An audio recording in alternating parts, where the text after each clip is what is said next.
Serial वसुधा के update को लेकर आ चुके हैं हम आपके बीच में। तो वसुधा की ज़िंदगी में हर दूसरे दिन जो है एक नया चैलेंज आ रहा है और फिर से एक नया चैलेंज जो आ गया है वो केसर के रूप में आया है, जो अभी-अभी कारखाना उसने ज्वाइन किया था।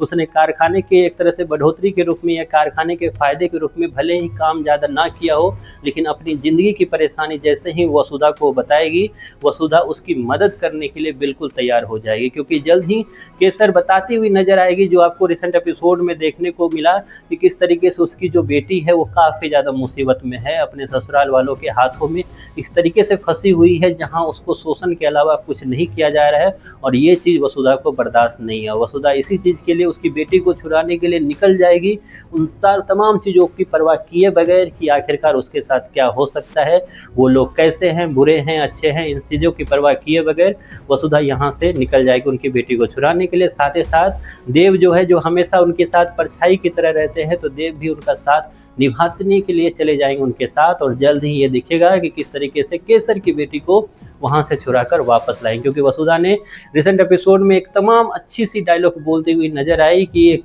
अच्छी लड़की का वापस आना काफ़ी है मरने से ज़्यादा। इस तरीके का कुछ डायलॉग उन्होंने बोला, एग्जैक्टली लाइन में दोहरा नहीं पा रहा हूँ, लेकिन इतना समझ लीजिए कि वसुधा एक सोशल इशू, इतनी बड़ी सोशल इशू को काफ़ी अच्छे वे में आप लोग तक लेकर आने वाली है।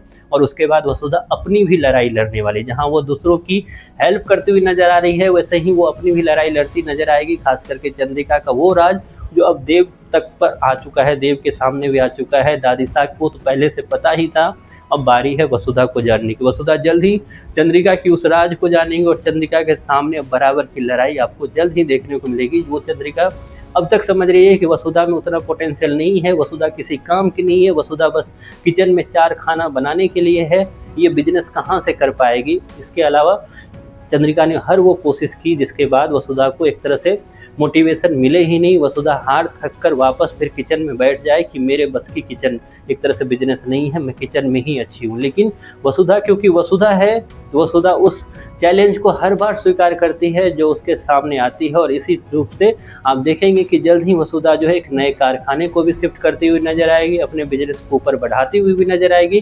क्योंकि हर वो दाव जो चंद्रिका खेल रही है वसुधा के कारखाने को बंद कराने के लिए, वो सब के सब जो है फीके पड़ते हुए नजर आ रहे हैं। क्योंकि वसुधा डट कर खड़ी है अपने बिजनेस को ग्रो करने के लिए। वहीं पर देव उसके साथ बिल्कुल परछाई की तरह खड़ा है, दादी साहब तो हमेशा की तरह प्रोटेक्टेड एक तरह से कर ही रही है। तो लेकिन आगे की कहानी तब ज़्यादा इंटरेस्टिंग होगी जब देव को एक तरह से धर्म संकट में फंसते हुए आप देखोगे कि देव आखिरकार अपनी माँ और वसुधा में किसको चूज करता हुआ नजर आएगा। क्योंकि देव को ये उम्मीद तो बिल्कुल नहीं थी कि उसकी माँ ही वसुधा के लिए इतनी ज़्यादा ऑब्स्टिकल, इतनी ज़्यादा रुकावटें उसकी राह में एक तरह से लागू करती हुई नजर आएगी। तो आप कितने एक्साइटेड हो खास करके देव के एक तरह से डिसीजन को लेकर, इसके बारे में आपकी जो भी राय है कमेंट बॉक्स में जरूर बताएं।